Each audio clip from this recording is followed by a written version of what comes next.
这一个外国人在中国上班，他连编个瞎话请假他都不会请，给他老板吓完了。俺们公司前2天去普吉岛度假了，大胖媳妇本来也要去，但是出现了一个问题。我们当时是临时突然决定说下周就去普吉岛待1周。大胖媳妇如果去呢，就会耽误2天课。他要是想调课，理论上他应该很长时间以前就给到学校通知，现在是来不及的。但是我的同事们呢，就也挺喜欢这姐夫，觉得他挺有意思，就怂恿他编个借口请个急假。大胖媳妇问我说：“那你当老板以什么借口跟你请急假，你是无法拒绝的呢？”我说目前有3种理由我无法拒绝：1. 临时拉稀了；2. 家里什么玩意儿堵了要漏水，得等人过来修；3. 给妈上坟。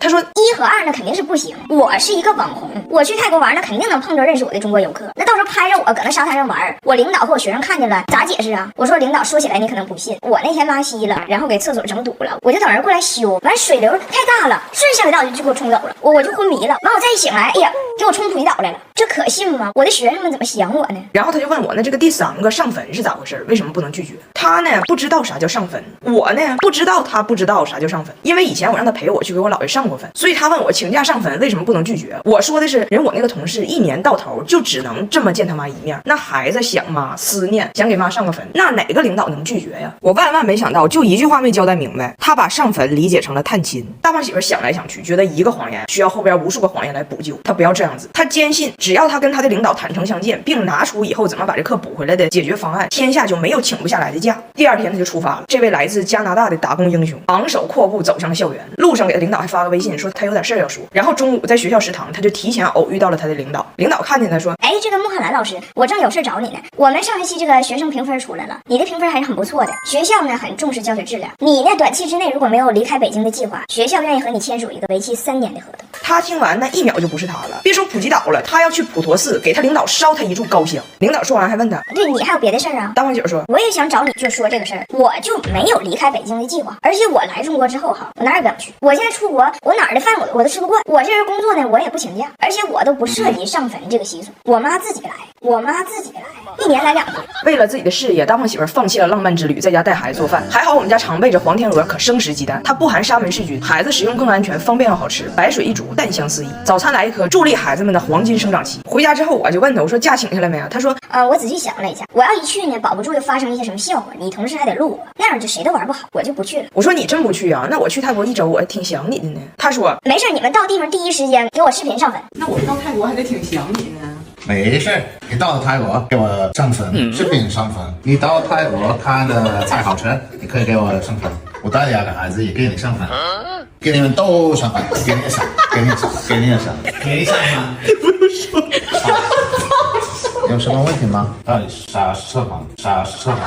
一个人如果真的自信，他到底能有多快乐？昨天我们要去拍大胖媳妇去接拿铁放学，在路上迎面走过来一个大姐，就看了他几眼。大胖媳妇很坦然地接受了大姐的凝视，然后转头跟狗说：“对，我就是明星。” Yeah, I'm a star. 关键是人大姐压根儿不认识他。哎，美女，这是俄罗斯人吗？是俄罗斯人吗？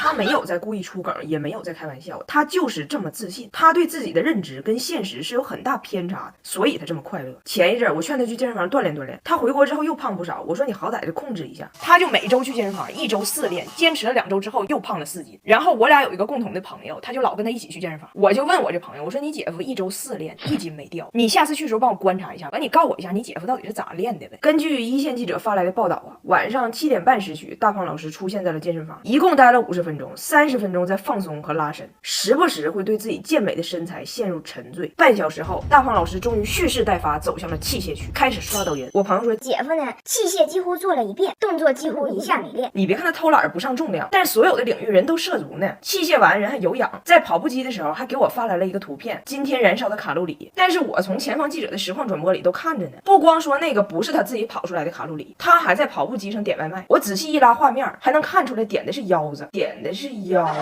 回家我就跟他说，我说你是咋健身的视频我都看着了，那你干啥去了？他说我也不知道，你非让我去吗？不是，我一直不理解你为啥让我锻炼身体。我尤其不懂的是，为什么那么多人老是嘲笑我肚子大？说实话，每次站在镜子前，我自己看自己肚子，刷屏啊，刷屏啊。我实在是无奈，我就跟他说，不行，你就在家做做家务得了。咱家有大卫平板拖把，5重刮刀，刮水贼干，加厚棉布，吸水力强，高处角落都能清，一把拖把全搞定，沉浸式家务体验，这样既能消耗卡路里还不累人，2全其美。他不光觉得自己是明星，觉得自己肚子刷屏，还觉得自己汉语贼好，在老外中属于佼佼者。结果昨天遇到中国人一个小小的用词上的区别，他又翻车了。我同事郑州人跟他一起吃饭的时候想给他让个座，郑州人呢管这个位置啊，他叫味儿。我同事就跟他说你坐这儿，这有味儿。结果他告人家，我知道是我放的。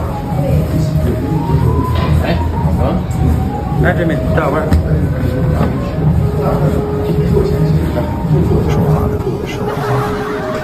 温迪来了，为了见到半年未见的孙女和从未谋面的孙子，他从温哥华一个人漂洋过海来到了中国。这是温迪第一次来中国。我跟大胖媳妇结婚8年，父母都没见过面。我家这几个近亲说到底都是网友。我们去机场接机，我爸一共跟温迪就视频里说过几句话，根本记不住他长啥样。在机场看着个外国老太太出来，哎，这是不是温迪？然后就问大胖媳妇，哎，那是不是你妈那个？大胖媳妇说不是。我爸说你确定吗？那不是你妈，我看像呢。整的大胖媳妇非常认真严肃的告我爸，哎呀，爸爸，10分钟不到，你已经给我选了6个妈妈了，6个妈妈了。我请你冷静一点，不是所有的白人女性都要做我的妈妈 ，OK？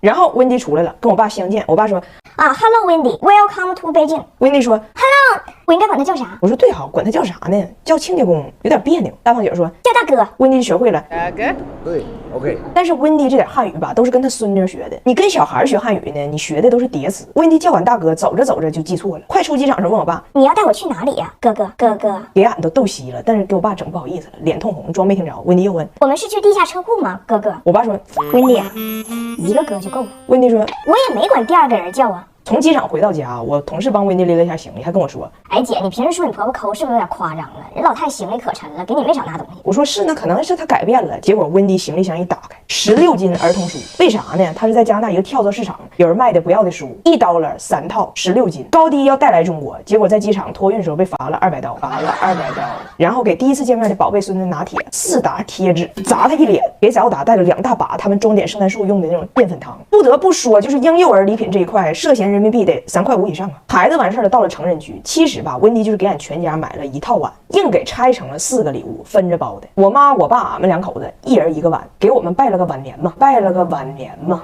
然后温迪还偷偷给我拉到了厨房，说今天你最美，我最爱你，今天你先挑，你觉得不好看的给我哥哥，我觉得他不会在意。哥哥看起来很宽容的一个人，我们就都是碗嘛，只有大胖媳妇是被他妈叫进房间单独聊的。出来的时候，大胖媳妇手捧20条裤衩，我就跟大胖媳妇说，我说还是不一样哈，你妈说到底还是对你是最大方的。大胖媳妇说大方啥呀？我说我又胖了，缺宽松裤衩，他说他可以给我带，刚才告我240，只收现金，跟别人好歹还买一个礼物，跟我属于纯代购。